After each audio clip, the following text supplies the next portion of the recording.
నమస్తే. ఇప్పుడు మీరు చూడబోతున్న వీడియో ఖచ్చితంగా మీకు ఉపయోగపడుతుంది, నచ్చుతుంది కూడా. మరి మీకు నచ్చిన విషయం నాకు తెలియాలి అంటే ఈ వీడియోని మీరు లైక్ చేయాలి, షేర్ చేయాలి, అలాగే మన ఛానల్‌ని సబ్స్క్రైబ్ చేయాలి. మీ సపోర్ట్‌ని నాకు అందిస్తారు కదూ! ఓకే. ఇప్పుడు వీడియోని స్టార్ట్ చేద్దాం. నేను మీ జయశంకర్ సిస్లా. మన పిల్లలకి పుట్టిన తేదీని అనుసరించి బలమైన సంఖ్యాబలంలో పేరు పెడదాం. సమాజానికి దేశానికి బలమైన పౌరులనిద్దాం. ఏ ఇంట్లో కూడా అర్ధాయుష్ మరణాలు లేకుండా చేద్దాం. నమస్తే, వెల్కమ్ టు అవర్ ఛానల్. నేను పద్మిని. ప్రస్తుతంతో పాటు ప్రముఖ ఆధ్యాత్మికవేత్త, ఆస్ట్రోన్యూమరాలజిస్ట్, వేదిక్ వాస్తు స్పెషలిస్ట్, శ్రీ విద్య మరియు హనుమత్ ఉపాసకులు బ్రహ్మశ్రీ డాక్టర్ శివయోగి సిస్లా జయశంకర్ గారు మనతో పాటు ఉన్నారు. మాట్లాడదాం. నమస్కారం అండి. ప్రకృతి ఎప్పటికప్పుడు స్పెషల్ డేస్ ని ఇస్తూనే ఉంటుంది. అంటే ప్రకృతే ముహూర్తాలు పెట్టి పంపిస్తుందేమో రోజుల్ని అని అనిపిస్తూ ఉంటుంది. అలాంటి రోజే ఇప్పుడు మంగళవారం షష్ఠి తిథి కూడి రావటం అసలు చాలా రేర్ గా జరుగుతూ ఉంటుంది ఇది అనేది వింటూ ఉంటాము. సో ఆ రోజు వైశిష్ట్యం ఏంటి, ఎట్లాంటి మనకున్నటువంటి కష్టాల నుంచి బయటపడడానికి సుబ్రహ్మణ్యేశ్వర స్వామి అంటేనే పవర్, అందులో ఎటువంటి సందేహం లేదు. కాబట్టి రకరకాల ఇటి బాధల నుంచి బయటపడడానికి స్వామిని విశేషంగా కొలుస్తూ ఉంటారు. మీ ద్వారా కూడా తెలుసుకోవాలనుకుంటున్నాను. రేపటి రోజున విశిష్టత ఏంటండి? తప్పకుండా. మనం గత మాసంలో సుబ్రహ్మణ్య షష్ఠిని జరుపుకున్నాం. ఏంటి మార్గశిర శుక్ల షష్ఠి రోజు సుబ్రహ్మణ్య స్వామి షష్ఠిని మనం జరుపుకున్నాం. అవును. ఈ షష్ఠి అంటే పుష్యమాసంలో వచ్చే షష్ఠి, శుక్ల షష్ఠి తమిళ దేశం వారికి, కన్నడ దేశం వారికి ఇది ప్రధానంగా సుబ్రహ్మణ్య షష్ఠి అన్నమాట. తమిళ దేశం, కన్నడ దేశం, తుళు ప్రాంతం వారు, ఇంకా ఆ ప్రాంతం వారంతా కుక్కి సుబ్రహ్మణ్య స్వామి ఆలయంలో విశేషమైన పూజలు, స్కంద షష్ఠి వేడుకలు అక్కడ చాలా విశేషంగా జరుపుతారు. సో ఇక్కడ విశేషం ఏంటంటే పుష్యమాసానికి దీన్ని శని మాసం అని కూడా అంటారు. అంటే శుభకార్యాలు ఉండవు కానీ అన్ని నోములు, వ్రతాలు, పూజలు, పునస్కారాలు వీటికి ఎక్కువ ప్రాధాన్యతగా ఉంటుంది ఈ నెలలో. అలాగే మనం సాధన చేసుకోవడానికి కూడా ఈ నెల ఎక్కువగా ఉపయోగపడుతుంది. ఉత్తరాయణ పుణ్యకాలం మొదలైంది. సో మకర సంక్రమణం తర్వాత వచ్చే ఈ షష్ఠి చాలా విశేషమైన ఉత్తరాభాద్ర నక్షత్రయుక్త షష్ఠి, సుబ్రహ్మణ్య షష్ఠి. ఉత్తరాభాద్ర నక్షత్రానికి అధిపతి శని భగవానుడు. సో ఎవరి ఇంట్లో ఆ రోజు విశేషంగా అంటే దాన్ని ఒక అదృష్టం కింద భావించాలి.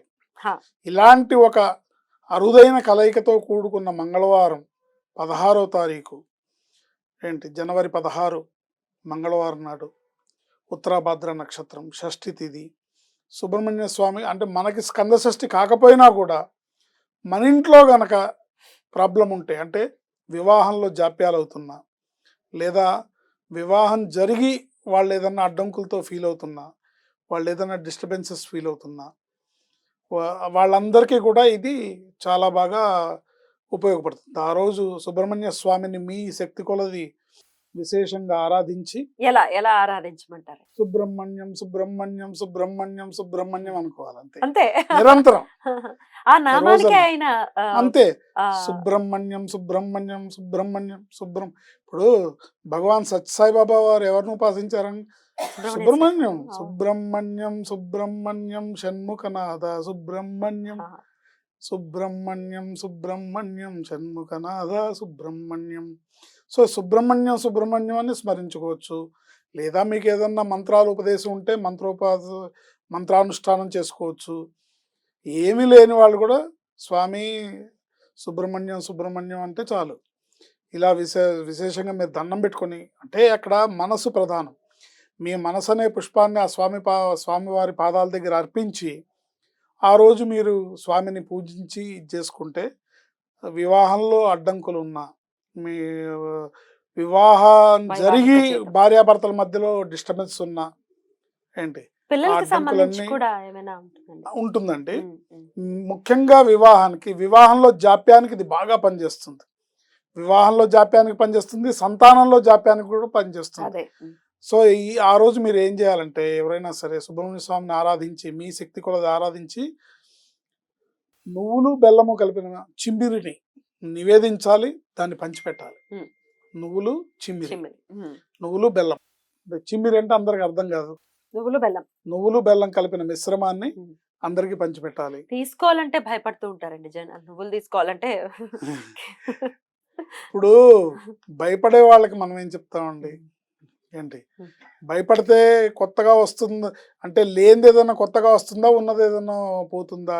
ఏం లేదండి. అసలు ఆన్ దిస్ నోట్ అండి, స్వామివారి ప్రసాదం కింద భావించి తీసుకోవాలి. డెఫినెట్లీ అసలు నువ్వులతోటి ఇప్పుడు ఏదో శని భగవానుడు మనకు వచ్చేస్తారు, వాళ్ళదేదో ఉమ్, మనకు వచ్చేస్తుందంటే మరి మంత్రయుక్తంగా చేసినటువంటి దానానికే అది ఆ ఫలితం ఉంటుంది. అంతే. నువ్వులేదో మనం మన చేత్తో ఇచ్చేస్తే ఎందుకు ఉంటుంది? చిన్న అట్లా లాజిక్ ఏముండదు. ఆలోచించాలి కదా. పవర్ కి లాజిక్ ఆలోచించి పవర్ మంత్రానికి ఉంది, అంతేనండి. అంతే. మంత్రంతో పాటు ఈ వస్తువుని జోడించి ఎగ్జాక్ట్లీ దాన్ని దానం ఇచ్చినప్పుడు మాత్రమే. ఫలానా కామ్యానికి ఈ ఈ పదార్థాన్ని నేను దానం ఇస్తున్నాను, దానం కరిష్యే అని అన్నప్పుడు మాత్రమే ఎగ్జాక్ట్లీ అది పనిచేస్తుంది తప్ప ఎప్పుడు నువ్వులు మామూలుగా ముట్టుకో, అసలు నువ్వుల్ని ఇంట్లో పెట్టుకోకుండా రకరకాల, అంటే ఎంత భయమో శని భగవానుడు అంటే. అవును. ఆ మాత్రం భయం ఉండొచ్చు, కానీ ఉండాలి. భక్తితో కూడిన భయం అయితే బాగుంటుంది. అవును. అంటే శని భగవానుడు ఎంత మేలు చేస్తాడో కూడా వాళ్ళకి తెలియదుగా. తెలియదుగా. ఆయన ఎంతో మేలు చేస్తాడు. ఎగ్జాక్ట్లీ అది మనం పద్ధతిగా ఉండి మనం క్రమశిక్షణలో ఉంటే ఆయన చేసినంత మేలు ఎవరు చేయలేరు. ఎగ్జాక్ట్లీ ఆయన ఇచ్చినంత సంపద ఎవరు ఇవ్వలేరు. ఆయన ఇచ్చినంత విజయం ఎవరు ఇవ్వలేరు. ఏంటి సో ఆ నువ్వులు చిమ్మిరి కలిపిన మిశ్రమాన్ని నివేదించి పంచిపెడితే అది ప్రసాదం అవుతుంది. సి మనం తింటే అది ఆహారం, నివేదించి పెడితే అది ప్రసాదం.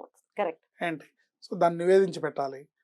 ఇంతేకాకుండా వివాహం మాకు ఎన్నో సంబంధాలు చూస్తున్నామండి. మాకు ఎట్లా చూసినా కూడా ఎన్ని సంబంధాలు చూసినా పిల్లాడు నచ్చితే, సంబంధం నచ్చితే వాళ్ళ జాతకం కుదరట్లేదు, లేదా జాతకం కుదిరితే మిగతావి నచ్చట్లేదు. ఎన్ని చూస్తున్నామో మాకు తెలియదు.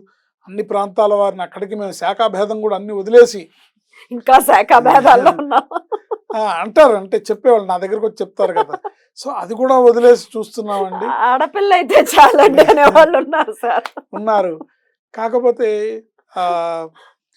అన్ని అంటే ఎన్నిటికో కాంప్రమైజ్ అయ్యి మేము అంగీకరించినా కూడా సెట్ అవ్వట్లేదు వివాహం ఉన్న వాళ్ళకి.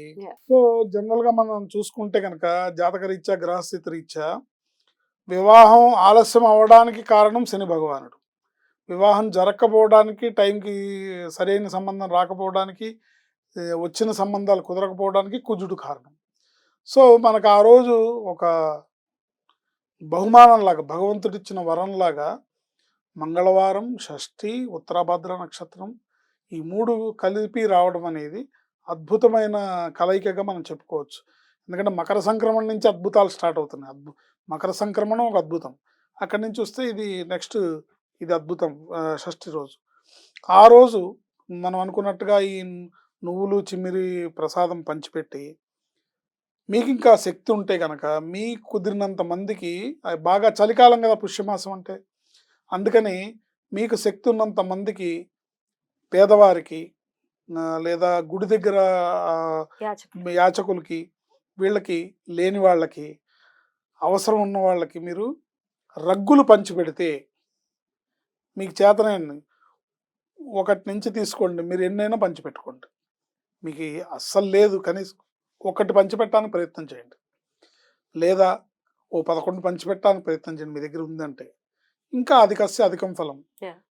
మీరు ఇట్లా అది ఆ రగ్గు సరి అయిన వ్యక్తి దగ్గరికి వెళ్ళి వాళ్ళ ఆశీర్వాదం, వాళ్ళు ఆ రోజు చలికి వాళ్ళు రక్షింపబడి దాన్ని వినియోగించుకొని ఆ మహాదాత నాకు ఇచ్చారు ఇది అని వాళ్ళు కనుక తృప్తి పడితే అతి శీఘ్రంగా మీ ఇంట్లో పెళ్లి బాజాలు మోగుతాయి. ఇందులో సందేహం లేదు. అయితే వివాహాలకి సంబంధించి, అలాగే సంతానానికి సంబంధించే కాకుండా ఈ అప్పులు కూడా అయిపోవడానికి ప్రధానమైన పాత్ర కుజుడు పోషిస్తాడు అని నేను వినడం జరిగింది. అందుకనే మనం ఆ రోజు విశేషంగా సుబ్రహ్మణ్య స్వామి ఆరాధన చేయమంటున్నాం. సో రకరకాల మీకు పిల్లలు లేకపోయినా పిల్లలు కలుగుతారు, వివాహం జరగకపోయినా వివాహం అవుతుంది.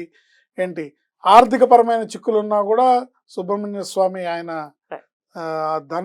ధన భాగ్యాధిపతి కాబట్టి, కుజుడికి ఆయన అధిపతి కాబట్టి తప్పకుండా ఈ సమస్యలన్నీ తీరుతాయి. అందుకనే సుబ్రహ్మణ్య స్వామి ఆరాధన ఆ రోజు చాలా విశేషము, కూడా వినియోగించుకోదగ్గ రోజు ఇది. ఖచ్చితంగా ప్రతి ఒక్కరు కూడా ఈ రోజుని చాలా చాలా మనస్ఫూర్తిగా స్వామిని కొలుచుకోవడానికి వినియోగించుకోవాలని మనస్ఫూర్తిగా తెలియజేస్తూ, చక్కగా మాకు తెలియజేశారు ఇన్ని విశేషాలు ఉన్నాయి, ఇలా చేసుకోండి అని. చాలా చాలా కృతజ్ఞతలండి. నమస్కారం.